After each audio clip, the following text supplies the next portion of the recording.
नमस्कार दोस्तों, स्वागत है आप सभी का हिंदी स्टडी में। आशा करती हूँ आप सभी स्वस्थ होंगे और अच्छे से तैयारी कर रहे होंगे। ये हम आदिकाल के जो पुराने वाले क्वेश्चन है जो आए हुए एग्जामों में है वो क्वेश्चन देखेंगे।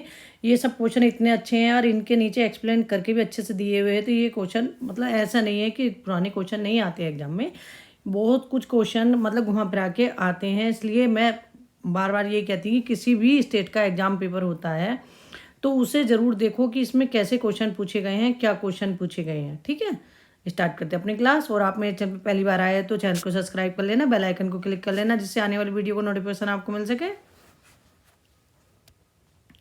किस ग्रंथ में राधा कृष्ण के प्रेम का अनूठा वर्णन है? तो कौन सा ग्रंथ है जिसमें राधा कृष्ण के प्रेम का अनूठा वर्णन है?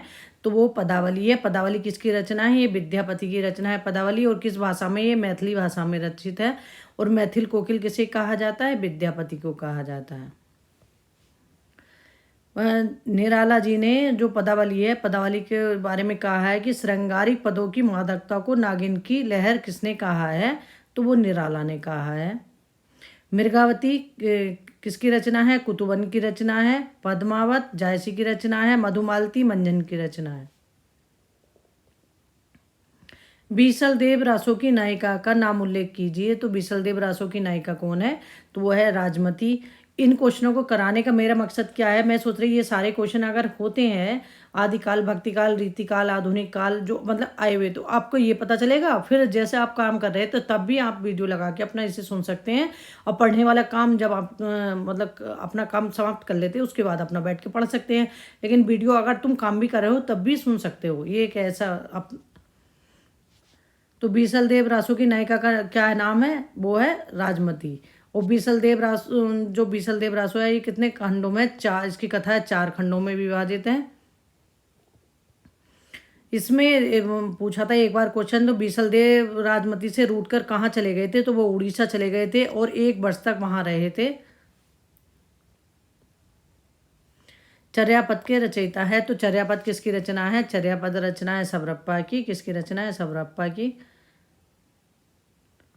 और चर्यापद क्या है? ये चर्यापद एक प्रकार के गीत हैं जो मतलब अनुष्ठानों के समय गाए जाते हैं। चर्यापद संध्या भाषा के दृष्टिकूट पदों में लिखी गई है जिसके दोहरे अर्थ होते हैं। तो चर्यापद जो है ये संध्या भाषा किस में मिलती है? नाथों में मिलती है। और नहीं, सिद्धों में, सॉरी दोस्तों, सिद्धों में मिलती है संध्या भाषा। और आगे जाके कहाँ मिलती है? ये उलटवासी जो हैं कबीर की, उसमें संध्या भाषा और दृष्टिकूट पद मिलते हैं। किसी चित्तौड़ न आवेहू सावड़ पहली तीज।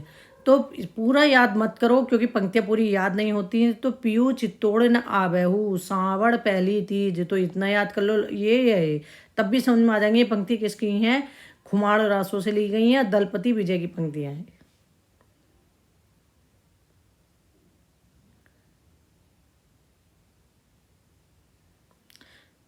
आगे देखते हैं। जयचंद प्रकाश के रचनाकार हैं। तो जयचंद प्रकाश के रचनाकार कौन है? भटकेदार हैं। कौन है? भटकेदार। जयमंग जस चंद्रिका किसकी है? मधुकर कवि की है। और परमाल लासो जगनिक की रचना है। श्री रणमल छंद श्रीधर की रचना है। और बीसल देव रासो नरपति नाहल की रचना है।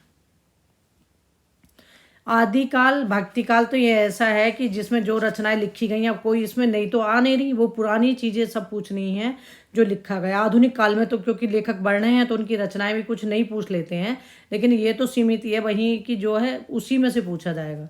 ठीक है।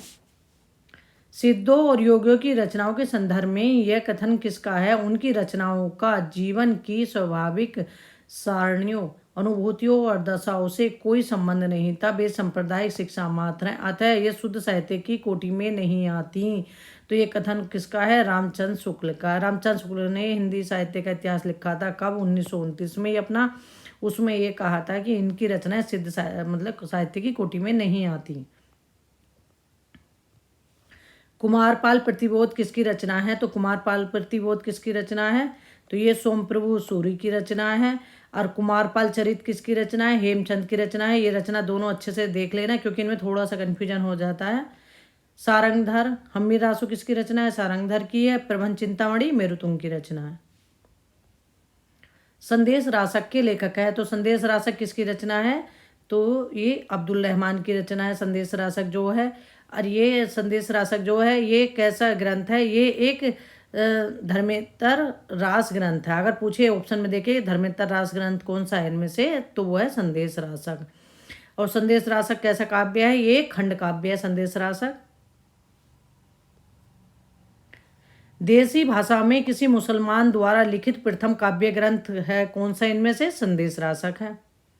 और इसमें विक्रमपुर की एक वियोगिनी की विरह की कथा का वर्णन है। अगर पूछे विक्रमपुर की एक वियोगिनी की विरह की कथा का वर्णन किस में है, तो वो है संदेश रासक में। विद्यापति की पदावली मैथिली हिंदी में रचित होने पर भी निम्नलिखित में से किससे प्रभावित है? तो विद्यापति की जो पदावली है तो वो रचित किस में है? मैथिली में रचित है। लेकिन उससे के बाद भी वो किससे प्रभावित है? तो वो बांग्ला भाषा से प्रभावित है। विद्यापति के संप्रदाय के थे, तो विद्यापति सैम संप्रदाय के थे। ये विद्यापति के ग्रंथ है, ये पूछे आते हैं। मैथिली में रचित हैं, इनकी पदावली है गोरक्ष विजय है। और अभट्ट भाषा में रचित कौन सी है? कीर्तिलता और कीर्ति पताका, यह अभट्ट भाषा की रचना है। संस्कृत की हैं सैफ सर्वसार, गंगा वाक्यावली, भू परिक्रमा, दान वाक्यावली, विभागसार, लिखनावली, दुर्गा भक्त रंगली। ये किसकी रचना है? सब विद्यापति की रचना है। और विद्यापति किस काल के कवि हैं? आदिकाल के कवि हैं। विद्यापति को जातीय कवि किसने कहा है? बच्चन सिंह ने कहा है। और श्रृंगार रस के सिद्धभाग कवि किसने कहा है विद्यापति को? तो हजारी प्रसाद द्विवेदी ने कहा है। और कीर्तिलता को भ्रंग भ्रंगी संवाद के रूप में किसने कहा है? तो वो हजारी प्रसाद द्विवेदी ने कहा है। किसने कहा है?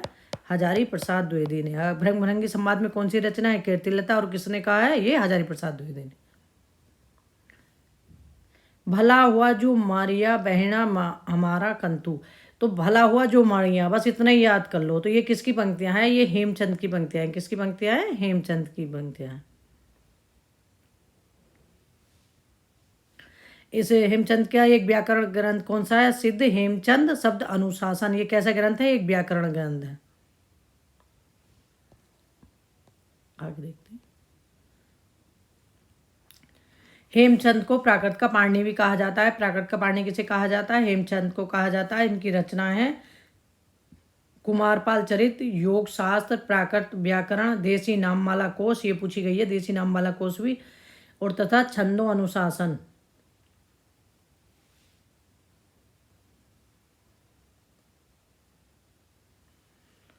आदिकाल को चारण काल इनमें से किस साहित्य के इतिहास ने लिखा है? तो आदिकाल के नामकरण अच्छे से देख लेना। और रीतिकाल के, भक्ति काल के, ये पूछे आते हैं सब। ठीक है। आदिकाल का तो एक वो कहते हैं नहीं कि जैसे किसी के घर में बच्चा पैदा हुआ तो सबने ही नाम अपने अपने हिसाब से रखे, वो आदिकाल का नाम है। सबसे ज़्यादा नामकरण आदिकाल के हैं। तो ठीक है, आदिकाल को चारण काल किसने कहा? रामकुमार वर्मा ने कहा चारण काल। और जो मोहन अवस्थी, उन्होंने क्या कहा? मोहन अवस्थी ने आदिकाल को कहा आधार काल। और सुमन राजे ने भी क्या कहा? आधार काल। चारण काल डॉक्टर ग्रेयर्सन ने, आरंभिक काल मिश्र बंधुओं ने कहा, बीज वापन काल महावीर प्रसाद द्विवेदी, वीर गाथा काल रामचंद्र शुक्ल, आदि काल हजारी प्रसाद द्विवेदी, सिद्ध सामंत काल राहुल सांकरता है। जो आदिकाल के नामकरण है। अमीर खुसरो हिंदी साहित्य के किस काल से संबंधित कवि है? तो अमीर खुसरो हिंदी साहित्य के किस काल से संबंधित कवि हैं? तो ये आदिकाल से संबंधित कवि हैं जो अमीर खुसरो हैं। और तूतीय हिंद मतलब किसे कहा जाता है? तो अमीर खुसरो को कहा जाता है। अमीर खुसरो को वास्तविक नाम क्या था? अबुल हसन था। अमीर खुसरो के गुरु का नाम क्या था? निजामुद्दीन औलिया था। इन्होंने निजामुद्दीन औलिया जब मतलब मृत्यु हुई थी, उनकी मृत्यु पर कहा था गोरी सोबे सेज पर सिर पर डाले, मुख पर डाले केस। ठीक है, इस तरह से जो पंक्तियां थी। खुसरो ने दिल्ली के सिंहासन पर कितने राजाओं का आरोहण देखा? तो 11 राजाओं का आरोहण देखा था। खुसरो की रचनाएं खालिकवारी, पहेलिया, मुकरिया, दो सुखने, गजल, ये किसकी रचना है? खुसरो की रचना है। दान वाक्यावली के रचनाकार हैं। तो दान वाक्यावली किसकी रचना है? ये विद्यापति की रचना है दान वाक्यावली। और विद्यापति कहाँ के? बिहार के दरभंगा जिले के बिपसी नामक गांव के रहने वाले थे। कौन? विद्यापति। और किसके दरबारी कवि थे? शिव सिंह और कीर्ति सिंह के दरबारी कवि थे विद्यापति।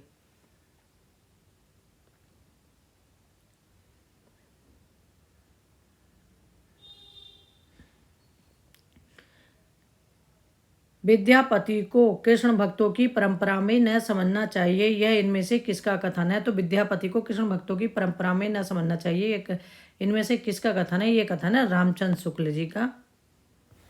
रामचंद्र शुक्ल जी ने कहा था विद्यापति की पदावली के बारे में कि आध्यात्मिक रंग के चश्मे आजकल बहुत सस्ते हो गए हैं, उन्हें चढ़ाकर जैसे कुछ लोगों ने गीत गोविंद को आध्यात्मिक संकेत बताया है, वैसे ही विद्यापति के इन पदों को भी। ये कथन किसका है? रामचंद्र शुक्ल का है। और जातीय कवि किसने कहा? बच्चन सिंह ने।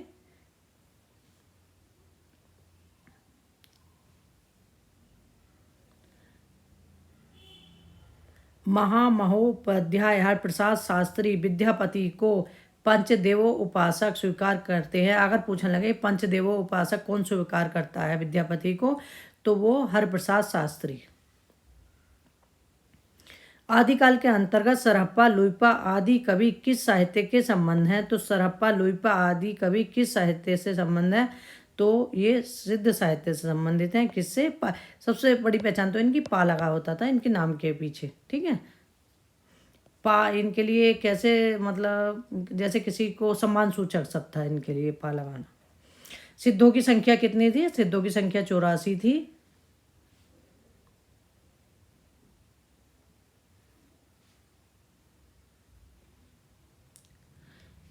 राहुल सांकृत्यायन ने सरहप्पा को हिंदी का प्रथम कवि किसने माना? राहुल सांकृत्यायन ने, मतलब हिंदी का पहला कवि सरहप्पा को माना है।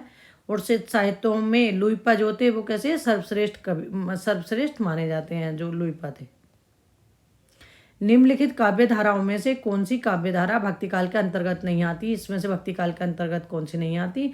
तो रासो काव्य धारा किसके अंतर्गत आती? आदिकाल के अंतर्गत आती। रासो काव्य धारा हिंदी के आदिकाल से संबंधित है और इसमें अधिकतर वीर गाथाएं हुई हैं जो डिंगल भाषा में लिखी गई। डिंगल भाषा होती थी एक तो राजस्थानी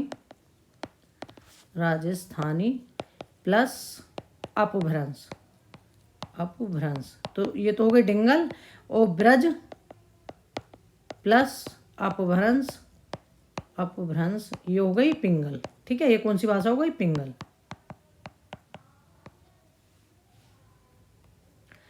सिद्ध सामंत युग की कविताओं की सृष्टि आकाश में नहीं हुई है, वे हमारे देश की ठोस धरती की उपज हैं। ये कथन किसका है?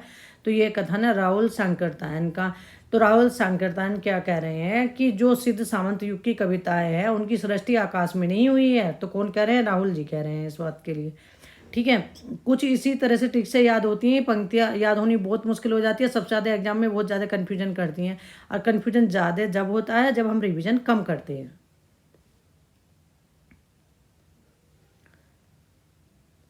आगे देखते हैं। जिस साहित्य में केवल धार्मिक उपदेश हो उसमें वह साहित्य निश्चित रूप से भिन्न है। जिसमें धर्म भावना प्रेरक शक्ति के रूप में काम कर रही हो, धार्मिक साहित्य होने मात्र से कोई रचना साहित्यिक कोटि से अलग नहीं की जा सकती। तो यह कथन किसका है? अगर आपको ये भी थोड़ा सा ज्ञान होगा कि जहाँ भी रामचंद्र शुक्ल ने सीधी बात कही तो वहाँ उनकी काट करने के लिए जो आलोचक हुए हैं वो है हजारी प्रसाद द्विवेदी। तो ये कथन किसका है? हजारी प्रसाद द्विवेदी का।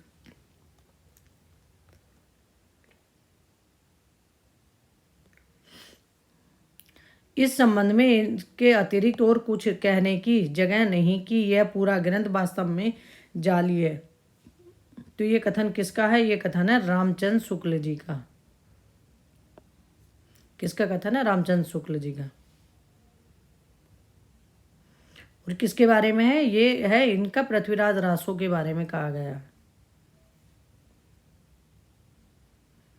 इसमें पृथ्वीराज रासो जो है इसे 3 प्रकार के कवि थे, जो तो एक तो अप्रमाणिक मानते थे, एक प्रमाणिक मानते थे, एक अर्ध प्रमाणिक।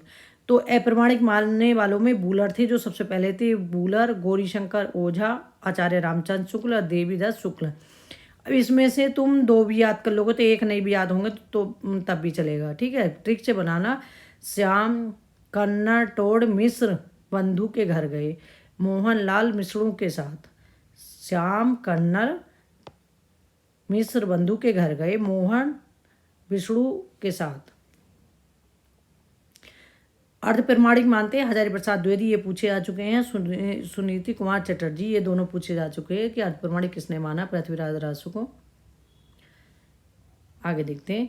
इस ग्रंथ में श्रृंगार की प्रधानता है, वीर रस का किंचित आभास मात्र है। रामचंद्र शुक्ल की यह मान्यता किस ग्रंथ के संदर्भ में है? तो ये है बीसल देव रासो के संदर्भ में। इसमें एक कन्फ्यूजन हो जाएगा अगर सही से नहीं देखोगे ना आप, तो ये पृथ्वीराज रासो लगा देंगे, क्योंकि ज़्यादातर विवाद जो रहा है पृथ्वीराज रासो पर है, इसलिए इन्होंने दिया पृथ्वीराज रासो को भी। तो इसे देख लेना अच्छे से कि इस ग्रंथ में श्रृंगार की प्रधानता है, वीर रस का किंचित आभास मात्र है। तो अगर श्रृंगार रस की प्रधानता किस में रही? बीसल देव रासो में रही, तब भी आप समझ जाओगे कि किसकी कौन सी रचना है बीसल देव रासो के बारे में कहा जा रही है। आगे देखते हैं। बीसल देव रासो 4 खंडों में, ये आपको बता चुकी हूँ मैं। नरपति नाल की रचना है, और इसके तीसरे खंड जो है उसमें नागमती का मतलब वियोग वर्णन इसमें दे रखा है बीसल देव में। राजमती का नागमती याद नहीं। श्रृंगार की प्रधानता है, वीर रस का कंचित आभास है इसमें, ठीक है। पृथ्वीराज रासो किसकी रचना है? चंद्रवरदाय की रचना है। बीसल देव रासो नरपति नाल की रचना है। खुमार रासो दलपति विजय की रचना है। विजयपाल रासो नल सिंह की रचना है। नल सिंह और नरपति नाल दोनों ऑप्शन में देते हैं, इसलिए ध्यान से याद करना, एग्जाम में बहुत जल्दी कन्फ्यूजन हो जाता। वे संप्रदाय शिक्षा मात्र हैं, अतः शुद्ध साहित्य की कोटि में नहीं आ सकती। सिद्धों नाथों योगियों की रचनाओं के विषय में ये कथन किसका है? तो यह है रामचंद्र शुक्ल का, कि वे क्या है? केवल सांप्रदायिक शिक्षा मात्र है। किनकी? सिद्धों की, नाथों की रचनाएं।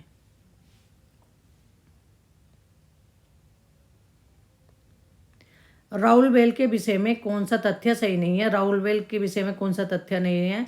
राउलवेल जो रचना, इसमें ऑप्शन डी है जो गलत है। इसमें राउल नामक नायक का वर्णन है, नायक नहीं नायिका का वर्णन है राउल जो है, ठीक है। इसके रचयिता रोडा कवि हैं, सही है। ये मूलतः एक शिलांकृत कृति है, सही है। ये गद्य पद मिश्रित चंपू काव्य है, ये भी सही है। इसमें कलचुरी वंश की 7 नायिकाओं का नक्शिक वर्णन मिलता है। एक तो एक क्वेश्चन इससे बनाया है, और इसमें एक पूछा था ये कौन सी शताब्दी की है? तो 10वीं सदी की है। किसकी? 10वीं सदी की।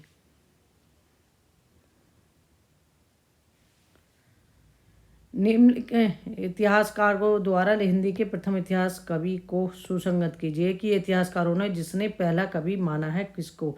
शिव सिंह सेंगर ने पुष्य पुण्य को माना है। राम कुमार वर्मा ने किसे माना है?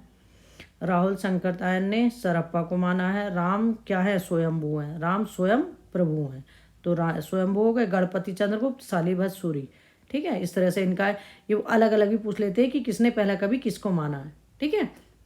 आज के अपने क्वेश्चन कंप्लीट हो गए। इसी क्रम में जो आगे के क्वेश्चन है आदिकाल के, पहले आदिकाल के सारे कंप्लीट कराऊंगी, फिर उसके बाद भक्ति काल के जो है वो कंप्लीट कराऊंगी, ठीक है। अपना लगे रहो। ये क्वेश्चन तो अपने इस तरह से आप एक प्लेलिस्ट बना दूंगी, उससे देख लेना। लेकिन जब काम करो तब अपना इससे अपना बिजी हो तब भी मोबाइल लगा के सुन सकते हो, लेकिन बैठ के तैयारी करो। केवल अगर आप कोचिंग ले रहे हो तब उसके सोच रहे हो कि इसी से हमारा काम हो जाएगा, जब तक तुम अपने आप से सेल्फ से अच्छे से तैयारी नहीं करोगे कंपटीशन कभी भी नहीं आप मतलब पास कर सकोगे। कभी ये नहीं है कि आप मतलब अगर सोच रहे हो कि पका पकाया मिल जाएगा, तो ऐसा तो होता नहीं है। अगर आपको एक रास्ता बता देंगे, अगर टीचर आपने अगर क्लास भी ले रखी है ना, तो वो सिर्फ आपको रास्ता बताएंगे। मेहनत आपको ही करनी, जब तक आप मन लगा के खुद से नहीं पढ़ोगे, एक जिद्द बना के अपनी, तब तक कभी कुछ नहीं होगा, ठीक है। इसलिए हमेशा अपने आप से मेहनत करो, अपने आप को मोटिवेट करते रहो कि करना है करना है करना है, ठीक है। और व्याकरण साथ में ज़रूर पढ़ना, ठीक है। आज के लिए इतना ही, मिलते हैं अगली वीडियो में, तब तक के लिए धन्यवाद।